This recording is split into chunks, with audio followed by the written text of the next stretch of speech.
ప్రధాన గాయకునికి కోరహ కుమారుడు చేసిన గీతం చేసింది. హల్లెలూయా. సర్వజనులారా చప్పట్లు కొట్టుడి, జయధ్వనులతో దేవుని గూర్చి ఆర్భాటము చేయుడి. యెహోవా మహోన్నతుడు, భయంకరుడు. ఆయన సర్వభూమికి మహారాజై ఉన్నాడు. ఆయన జనములను మనకు లోపరుచును, మన పాదముల క్రింద ప్రజలను అనగదొక్కును. తాను ప్రేమించిన యాకోబునకు మహాత్యాస్పదముగా మన స్వాస్థ్యమును ఆయన మన కొరకు ఏర్పాటు చేసి ఉన్నాడు. దేవుడు ఆర్భాటముతో ఆరోహణమాయను, దూరధ్వనితో యెహోవా ఆరోహణమాయను. దేవుని కీర్తించుడి, కీర్తించుడి, మన రాజును కీర్తించుడి, కీర్తించుడి. దేవుడు సర్వభూమికి రాజై ఉన్నాడు.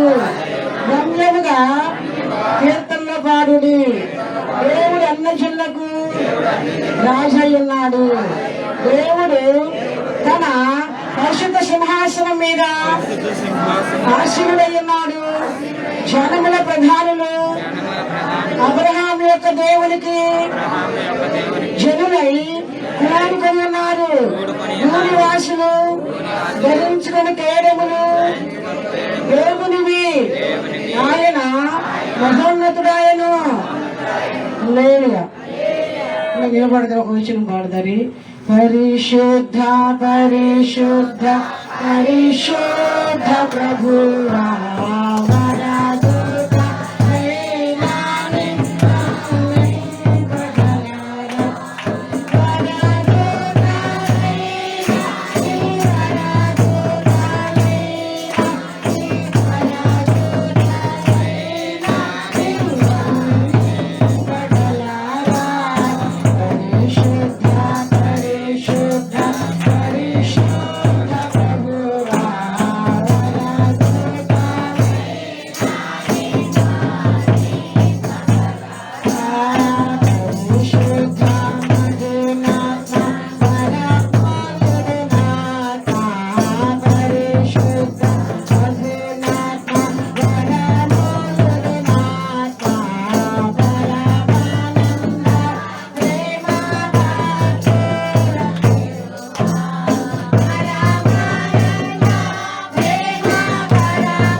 खाली है।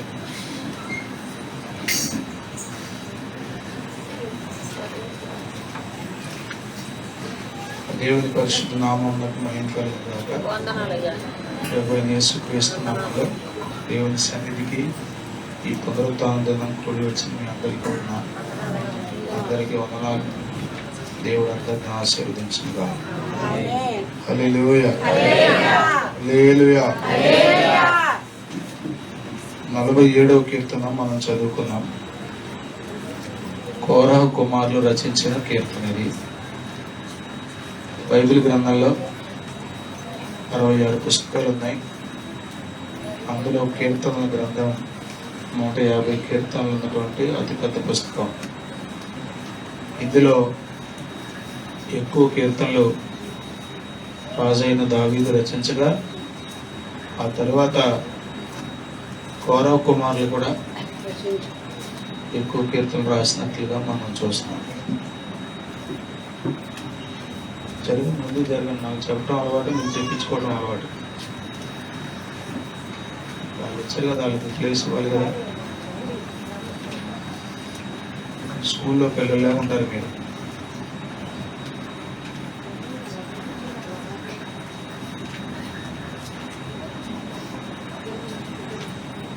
చూడండి, ఇక్కడ దేవునిని కీర్తించడానికి మనం భూమి మీద ఉన్నాం. స్తోత్రం కలుగుగా. హల్లెలూయా.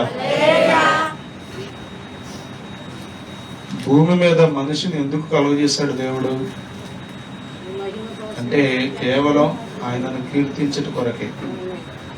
దేవునిని కీర్తించట కొరకు ఉన్నటువంటి దేవదూత, ప్రధాన దేవదూత లూసిఫర్, స్తుతించవలసిన కీర్తించవలసిన అతడు తను తాను దేవునితో సమానునిగా ఎంచుకొని, దేవుని కంటే ఎక్కువగా ఆలోచించుకొని, దేవుని అంచనాలను తలక్రిందులు చేశాడు. దేవునిని దుఃఖపెట్టాడు, పడద్రోయబడ్డాడు. కాబట్టి దేవుడు తన పోలికలో ఇప్పుడు మనిషిని చేసుకున్నాడు. ఏ దేవదూత అయితే స్తుతించటం మాని, కీర్తించటం మాని, దేవునిని ఆరాధించటం మాని తన గురించి తాను ఆలోచించడం మొదలుపెట్టాడో అతడికి చూపించడం కోసం ఆరాధించటం ఎలా చేయాలో, దేవుని కీర్తించటం ఎలా ఉండాలో ఒక మనిషిగా భూమి మీద సృష్టి అంతటిలో శ్రేష్టమైన వ్యక్తిగా మనల్ని చేశాడు. అసలు మనం ఉన్నదే దేవుని కీర్తించడానికి. కానీ విచారం, మనం అన్నిటికీ సమయం ఇస్తాం, దేవుని స్తుతించడానికి మాత్రం సమయం ఉండదు. 34వ కీర్తనలో చదివితే మనం అక్కడ ఉంటే, నిత్యము ఆయన కీర్తి నా నోట ఉండును అన్నాడు. మొదటి వచనంలో నిత్యము నా నోట ఆయన కీర్తి ఉంటుంది అన్నాడు. నిత్యము అంటే కేవలం ఆదివారం మాత్రమే కాదు, ఆరాధనలో కూర్చున్నప్పుడే కాదు, ఎల్లప్పుడూ 24/7 అంటున్నారు. అప్పుడు ఎల్లప్పుడూ మనం కీర్తించాలి. ఎందుకు ఆయనను కీర్తించాలంటే ఆయన అందరికంటే గొప్పవాడు, ఆయన అన్నిటికంటే గొప్పవాడు. దేవుని స్తోత్రం. హల్లెలూయా. దేవుని మహోన్నతం, దేవుని గొప్పతనం, దేవుని మహాత్మ్యం మనం గ్రహించగలిగితే మనం కీర్తించడానికి ఏమాత్రం సందేహించాం, దాన్ని తర్వాత పనిగా పెట్టుకోం. చాలాసార్లు నాకు కూడా అనిపించేది ఏంటంటే, దేవుని గురించి మనకు అర్థం కావట్లా. ఏదో నామకార్థంగా వచ్చే వాళ్ళు కొద్దిమంది అయితే తప్పదు కాబట్టి, ఎవరు కాకేస్తారు కాబట్టి, రాలేదేంటి, ఎందుకు రాలేదు ఏంటి, అంత ఎందుకు వచ్చిన వాళ్ళు ఎందుకు కూర్చొని చెప్పాలా. ప్రియులారా, జ్ఞాపకం చేసుకోండి, మనము దేవుని చేత సృజించబడ్డాం. దేవుడు మన పట్ల ఒక ఉన్నతమైన సంకల్పం కలిగి ఉన్నాడు. అదేంటంటే ఆయనను కీర్తించడం. దేవుని స్తోత్రం. హల్లెలూయా, హల్లెలూయా. చాలా సార్లు దేవుని గురించి మాట్లాడుతూ మనుషులు రకరకాలైనటువంటి భేదాలు లేకపోతే సంకుచితమైన అభిప్రాయాలు కలిగి ఉన్నారు. బైబిల్ చెప్తుంది సర్వజనులారా అన్నాడు. సర్వజనులు అంటే ఏ కులమైనా, ఏ మతమైనా, ఏ దేశమైనా, ఏ ప్రాంతమైనా, ఇక ఏ తేడా లేదు. అందరూ ఆయనను స్తుతించాలి, అందరూ ఆయనను గణపరచాలి, అందరూ ఆయన నామమును కీర్తించాలి. దేవునికి స్తోత్రం కలుగునుగా. హల్లెలూయా, హల్లెలూయా, హల్లెలూయా. ప్రియులారా, జ్ఞాపకం చేసుకోండి, మనం స్తుతించడానికి ఉన్నాం. స్తుతించగలుగుతున్నారా? దేవుణ్ణి కీర్తించే పనిలో ఉన్నారా? ఈ దినాల్లో మనుషులు చెప్పే మాట ఖాళీ లేదండి, అసలు కుదరట్లేదండి.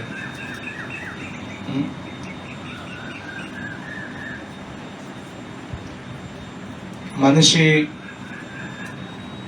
గాడి తప్పిపోయి దైవికమైన మార్గంలో నుండి తొలగిపోయి ఇలా వెతుక్కుంటున్నాడు, ఏదేదో చెప్పి సరిపెట్టుకుంటున్నాడు. ఉదాహరణకి మీకు ఆకలేస్తుంది, అమ్మ అన్నం వండకుండా ఏదో 4 మాటలు చెప్పి, నాన్న ఈ పూట వండలేదురా నాన్న, ఈ పూట సరిపెట్టుకుంటే కడుపు నిండిపోద్దా? ఊరుకోం, ఖచ్చితంగా అప్పటికప్పుడైనా వండి తీరాల్సిందే. ఆకలి కేకలు. దేవుణ్ణి స్తుతించేటప్పుడు ఎందుకో మనం వెనకబడిపోయాం, దేవుని స్తుతించే విషయంలో వెనకబడిపోయాం. దేవుని కీర్తించాలి, మనం దేవుని స్తుతించాలి, దేవుని కొనియాడాలి, దేవుని మహింపరచాలి. అందుకొరకే మనం దేవుడు సృజించాడు. 43వ అధ్యాయం యెషయా గ్రంథంలో చదువుతాం. ఆయన మహిమ నిమిత్తం సృజించబడ్డామని. కాబట్టి ప్రియులారా, దేవుని మహిమ కొరకు మనం చేయబడ్డాం. ఆయన స్తుతించే పనిలో మనం ఉన్నాం. ఆమేన్. హల్లెలూయా, హల్లెలూయా, హల్లెలూయా. దేవుడు మహోన్నతుడు, ఆయన భయంకరుడు.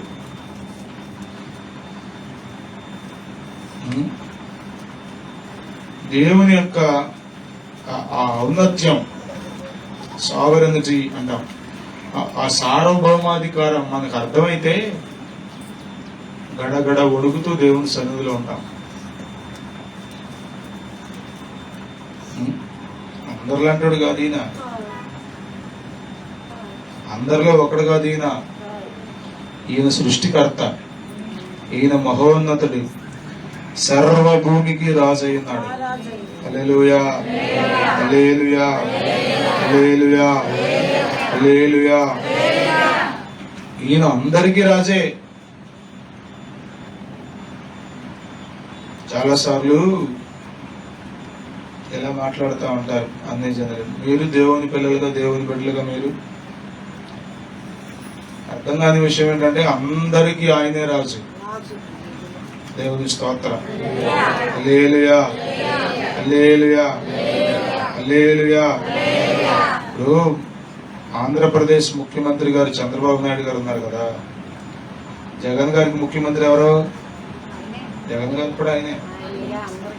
ఏమనుకున్నా గాని, ఎన్ని తిట్టుకున్నా గాని ఆయనే ముఖ్యమంత్రి, ఒప్పుకొని తీరాల్సిందే. ఎన్ని సంవత్సరాలు? 5 సంవత్సరాలు. కానీ మనం ఆరాధించే దేవుడు యుగ యుగములకు రాజు అన్నాడు. హల్లెలూయా, హల్లెలూయా. తరతరాలకు ఆయనే దేవుడు, సర్వభూమికి ఆయనే రాజు. హల్లెలూయా, హల్లెలూయా. ఆయనను మనం ఆరాధింపబద్ధులమై ఉన్నాం. బలవంతంగా చేసేది కాదు భక్తి, ఎవరో తోస్తే చేసేది కాదు. ప్రారంభంలో అర్థం కాదు కాబట్టి చెప్తాం, ఇలా చేయండి, చేతులు ఎత్తండి, మోకరించండి, పాడండి, చప్పట్లు కొట్టండి. కానీ ఇంకా ఎన్ని సంవత్సరాలన్నా ఇక అదే బాడీలో ఉంటే అర్థం ఏం చెప్పండి. ఇప్పుడు మొట్టమొదటి రోజు స్కూల్కి తీసుకెళ్ళేటప్పుడు పిల్లలు ఎలా ఉంటారు? గ్లోరీ ఏం చేసి ఉంటుంది? గ్లోరీ ఏమన్నా అందరం ఏం చేసి ఉంటాం? సోకండాలి, ముక్కుల్లోంచి కళ్ళల్లోంచి కారిపోయి. 7th క్లాస్కి వచ్చాక కూడా అట్టే కారుతున్నాయి అనుకోండి. ఏంటి అర్థం? అదే చాలా దయనీయమైన పరిస్థితిలో ఉంది వాడి బతుకు. 7th క్లాస్కి వచ్చాక కూడా స్కూల్కి వెళ్ళడానికి ఏడవాలా? బలవంతంగా తీసుకెళ్ళాలా? వెళ్ళు అన్న చాక్లెట్ ఇస్తా సాయంత్రం అంటే ఇంకేముంది అసలు? మనం ఇష్టపూర్వకంగా భక్తి చేయాలి. దేవుని స్తోత్రం. హల్లెలూయా, హల్లెలూయా, హల్లెలూయా. కాబట్టి ప్రియులారా, మనం ఆయనను గ్రహించగలిగితే, ఆయన గొప్పతనం మనకు అర్థమైతే కదా, నెత్తిని పెట్టుకుని ఊరేగించడం ప్రారంభిస్తాం, ఆయనను కొనియాడడం ప్రారంభిస్తాం, ఆయనను కీర్తించడం ప్రారంభిస్తాం, ఆయనను ఆరాధించడం ప్రారంభిస్తాం. దేవుని స్తోత్రం కలుగుగా. హల్లెలూయా, హల్లెలూయా. కాబట్టి ప్రభువుని స్తుతించే పనిలో ఉన్నాడు. స్తుతించడానికి ప్రత్యేక సమయం పెట్టుకోండి. ప్రతి సమయంలో కూడా ప్రభువుని స్తుతించాలి. ప్రయాణంలో ప్రభువుని స్తుతించవచ్చు, పని చేసుకుంటూ ప్రభువుని స్తుతించవచ్చు. ఇలా ప్రతి సందర్భంలోనూ ప్రభువుని స్తుతించాలి. నీకు కష్టం వచ్చిందని ప్రభువుని స్తుతించడం మానే మాకు.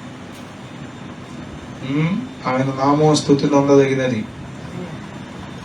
నీవు ఎలాంటి పరిస్థితుల్లో ఉన్నా ప్రభువుని స్తుతించాలి. ఆయన మహారాజు. ఆమేన్, హల్లెలూయా, హల్లెలూయా. కాబట్టి స్తుతించడం నేర్చుకోండి. స్తుతించాలి. చాలాసార్లు మనం అనుకుంటాము చాలా ఎక్కువ చేసేస్తాం భక్తులు. రోజుకి 24 గంటలుంటే, వారానికి 168 గంటలుంటే, ఆదివారం 2-3 గంటలు కూర్చుని మిగతా 165 గంటలు మనకు నచ్చినట్టుగా, మనకు తోచినట్టుగా బ్రతికేసి ఇదే ఆరాధన అనుకుంటే, ఇదే భక్తి అనుకుంటే పొరపాటు. మనం జీవితకాలం అంతా ప్రభువుని స్తుతించాలి. హల్లెలూయా. జీవితమంతా నీ ప్రేమ గానం ప్రణుతింతుమో యేసుదేవా.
అన్ని సమయాల్లో మనం ప్రభువుని స్తుతించాలి. మరలా చెప్తున్నాను ఈ మాట. మీరు దేవుని ఇష్టపూర్వకంగా స్తుతించడం ఎప్పుడు జరుగుతుందంటే, దేవుడు ఎట్లాంటి వాడో, దేవుని గొప్పతనం ఏంటో, దేవుడు అసలు ఏంటో మీకు అర్థమైతే దేవుని స్తోత్రం. హల్లెలూయా, హల్లెలూయా, హల్లెలూయా. అర్థమవుతుందా? కాలు జారి పడి బాత్రూంలో చెయ్యి ఇరిగింది అనుకోండి, అప్పుడు అర్థం అవుతుంది ఎన్నిసార్లు కాలు జారినా దేవుడు కాపాడాడో. అప్పుడు అర్థం అవుతుంది. మనకేమనిపిస్తుంది, అసలు ఏం చేశాడు మేలు దేవుడు, నీ అందరి నీవే నిలబడ్డా అనుకుంటావు. జాగ్రత్త పోయినప్పుడు దేవుడు నిలబెట్టాడని తెలియదు నీకు. దేవుడు పడిపోకుండా కాపాడాడని తెలియదు. అప్పుడు ఇరిగినప్పుడు అప్పుడు అర్థం అవుతుంది, ప్రభువా ఎంత కాపుదల. మనం ఎల్లప్పుడూ ప్రభువును స్తుతించబద్దులమైన. చదవండి, మొదటి వచ్చిన సర్వజనులారా చప్పట్లు కొట్టుడి, జయధ్వనులతో దేవుని గూర్చి మిసమిసలాడతారండి చుంచులే కదా. అసలు ఆర్భాటం లేదు, ఏం లేదు. గట్టిగా కేకలేసేది ఏముందా? ఊరుకు కేకలేకూడదు. సైలెంట్ గా నైస్ గా చేయాలి భక్తి, జయధ్వనులతో. దేవుని స్తోత్రం. హల్లెలూయా, హల్లెలూయా. ఆర్భాటం చేయాలంటే ఎవరు చేయాలి తెలుసా? అన్ని చదువులు కాదు, మనం చేయాలి. దేవుని స్తోత్రం. హల్లెలూయా, హల్లెలూయా. మనం ఆర్భటించాలి, చప్పట్లు కొట్టాలి. ఎవరు కొట్టాలి చప్పట్లు? స్త్రీలారా చప్పట్లు కొట్టి అన్నాడా? సర్వజనులారా. యోహాను 2వ వాక్యం, సర్వజనులారా. చప్పట్లు. వయసుతో సంబంధం లేదు, లింగ భేదం లేదు. మా వంటి మోటాలు వండి మాకు చప్పట్లు కొడతాం రాదండి. ఇవన్నీ ఒట్టి మాటలు. నీ హృదయం నిండా కృతజ్ఞత ఉంటే, నీ హృదయంలో ప్రభువుని గురించిన అవగాహన నీకుంటే చప్పట్లు కొట్టమని ఎవరు చెప్పాలి చెప్పండి? ప్రభువుని స్తుతించుదుము గాక, ఆర్భాటముతో దేవుని ఆరాధించుదుము గాక. ప్రభు కీర్తన మన కొరకు ఆశీర్వదించును గాక. ఆమేన్. హల్లెలూయా, హల్లెలూయా, హల్లెలూయా.